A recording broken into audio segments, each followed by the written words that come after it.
Coming up on WTV News, details about a sexual misconduct investigation at Wartburg West.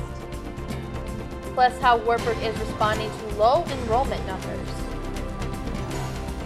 And this past week marked the second year of ALUM, a week that recognizes the LGBT community and the heroes among them. WTV News starts now.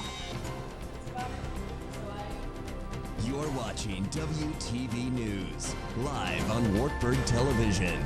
From the Grant Price Studio. Breaking news, local coverage, and sports. This is WTV News. Welcome back for another week of WTV News. I'm Caitlin Harbach. And I'm Elizabeth Jewett.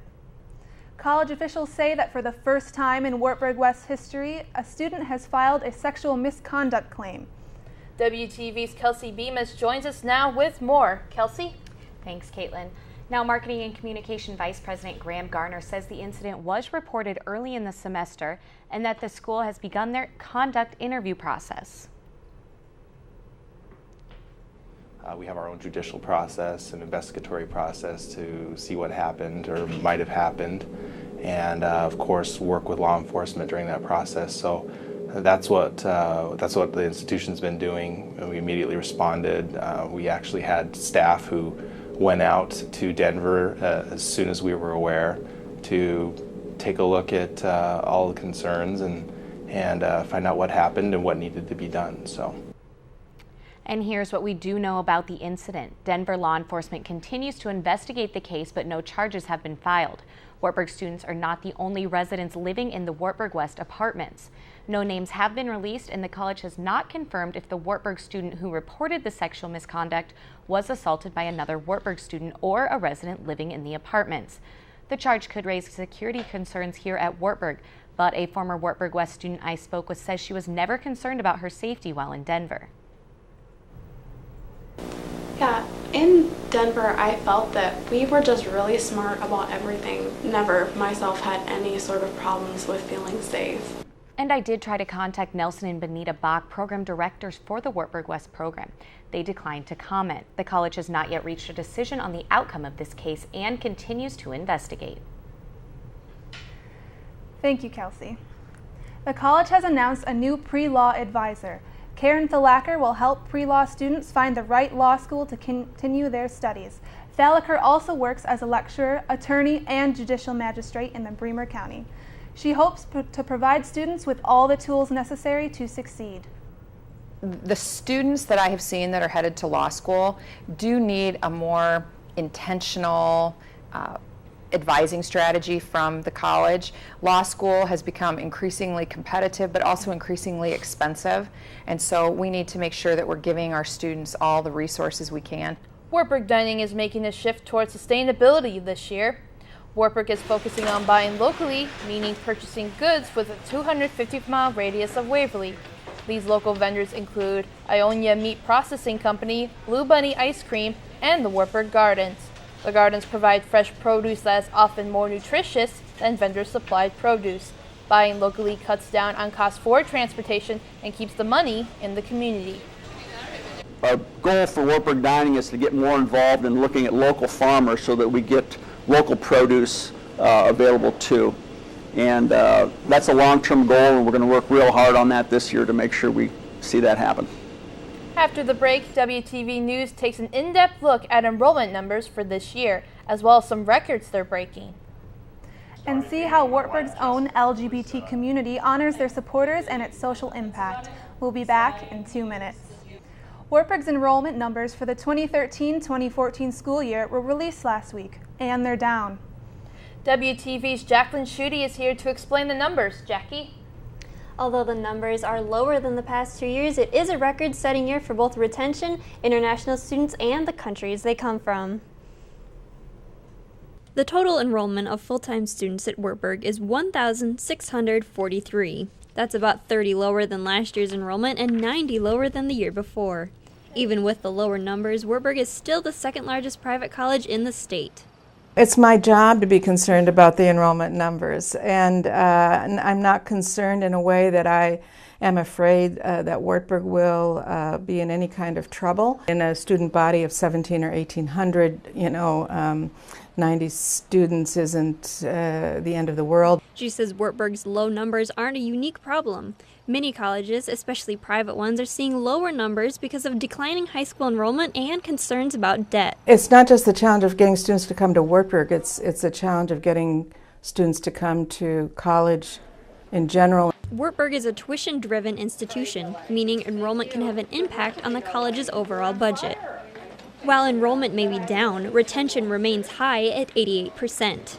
I'm particularly happy about retention because even you can be very successful at recruiting with all kinds of tactics, but if it's not a good fit and if the students aren't prepared to succeed at college, they won't stay. Wartburg did hit a record for international recruiting. This year, 165 international students represent 60 countries. There isn't another school like us in the state, or probably even in the region, that has as much diversity as we do, and strong academic profile, and strong retention. According to Dr. Waldstein, the college has received more applications for next year than last year at this time. Now, Jackie, with lower enrollment, did the college officials indicate how that could impact their budget? Dr. Waldstein says the President's Budget Advisory Council will be meeting soon to discuss it. She also says that the students' financial needs and not just the enrollment number plays a big impact in the college's budget. A new Pathways program hopes to boost retention rates among one of Wartburg's most diverse demographics. The newly founded CAP Plus program is centered around 30 first-year students who identify themselves as non-Caucasian. Those involved with the grant-funded program have opportunities to attend social, academic, and volunteer events arranged by the program. Ann Funke says that the program hopes to retain American ethics students, which has been a big concern in recent years. I think just a general interest is part of what sparked the program, and also national data just showed that retention rates across the country with American ethnic students were different than those of non-American ethnic students. And so what we're trying to do is just kind of close that gap up. Wartburg's Volunteer Action Corps held their biannual blood drive last Thursday. Students and faculty could sign up outside of the Mensa all week to give blood. VAC had a goal of 55 units to be donated this time around.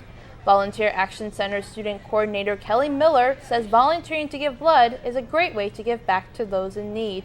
VAC will hold another blood drive this coming spring. Almost anyone can give blood. There's just a few regulations as far as weight and height and country that you're from or where you've been, but almost everyone can give blood. This past week marked Wartburg Alliance's second year hosting Ally Week, a week not only putting the spotlight on the LGBT community, but the heroes among them. While Alliance has been on campus for nearly a decade, I took a look at why things have changed for the better. Chris Knudson remembers keeping his sexual orientation a secret while going to Wartburg.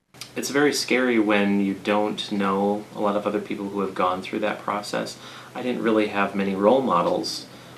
This is Sam Miller. The second-year student spoke on this year's panel for Ally Week, which takes a look at the heroes among the LGBT community. Miller spoke in front of nearly 50 people, including one of his biggest mentors, second-year Adam Anderson. Anderson and Miller first met when they lived together last fall. After telling Miller he was bisexual, Anderson says he became more than just a roommate, but a friend and an ally. It was kind of a slow process, but all of a sudden I saw a change in him where he was advocating for the LGBT community. He really just put himself out there to do whatever he can to help other people feel safe and comfortable. They're just walking a different path.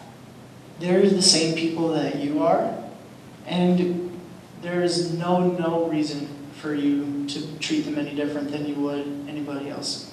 As an ally, Miller is not alone. Over 300 students, faculty, and staff signed Wartburg's Ally Pledge, which says to stand up for others.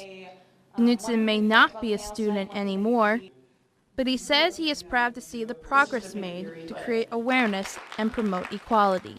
It's just seeing students who are willing to be themselves on campus. That is a huge milestone. That if people can feel comfortable here, that's the most important thing. If you're interested in signing Wartburg's Ally Pledge, you can email Alliance President Kate Huffman at kate.huffman@wartburg.edu. Coming up next, an advocate for bystander intervention came to Wartburg College last week to teach how important it is to step in during problem situations. And later on in sports night, the men's soccer team continued to stay hot at home this weekend against Hamlin University. We'll be back after the break. You voluntarily take a risk and take an action on somebody's behalf. And you don't do it for any gain, any recognition, any awards, any monetary gain. According to bullying.gov, a child is abused every 7 minutes in the U.S.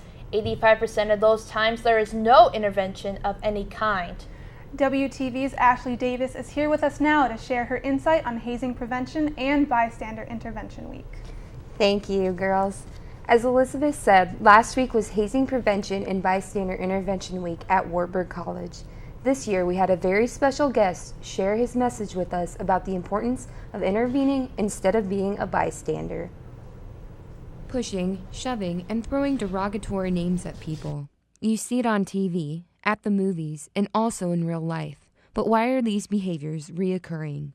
I don't think that we should ever make people feel that they're inferior to others, and so I think if we can take these small steps towards educating and making people feel more comfortable, then we'll be better off. Last week, students at Wartburg College acknowledged those who have been victims of hazing or bullying by signing the Everyday Hero Pledge and wearing anti-hazing buttons. We decided to combine hazing prevention with bystander intervention because if the hazing is already happening or those bad things are already happening, then you have to be able to take action.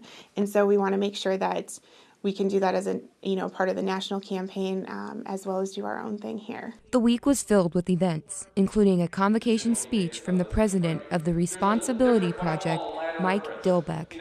My mission is just to talk real about this. Also, when I do speak, I allow my audience members to text me, and I have accumulated over 4,000 actual, real, and unfortunately heartbreaking stories on my iPad. And I think that helps the audience make it real for them. Dilbeck says it is important to step in during problem situations, but intervening isn't always an immediate action. Bring it on! Though the process is slow going, Dilbeck says he will maintain his support for bystander intervention. I am clear that I will not see the eradication of bad behaviors and even the eradication of bystander behavior in my lifetime. But that doesn't mean that I'm not going to fight for it every day. The UN Security Council passed a resolution that will require Syria to give up its chemical weapons. The vote comes after the U.S. accused the Syrian government of using chemical weapons in an attack on Damascus back in late August. U.S. officials say the attack killed nearly 1,400 people. Officials also say there will be consequences if Syria doesn't go through with the resolution. A New Jersey judge has ruled that same-sex couples can now marry in the state. The judge ruled Friday that civil unions don't allow gay couples the same federal benefits as straight couples. New Jersey is one of 4 states that offer same-sex couples. Same-sex marriage is legal in 13 states, including the District of Columbia. The ruling will go into effect October 21st. Congress could face a government shutdown by the end of tonight. The House and Senate have yet to agree on a spending bill, and the fiscal year ends Monday. The House wants anti-Obamacare amendments in the bill, but the Senate doesn't want to. President Obama will be speaking publicly on national news tonight. Next on WTV News, Wartburg's own radio station is going through some changes to reach out to the Waverly listeners.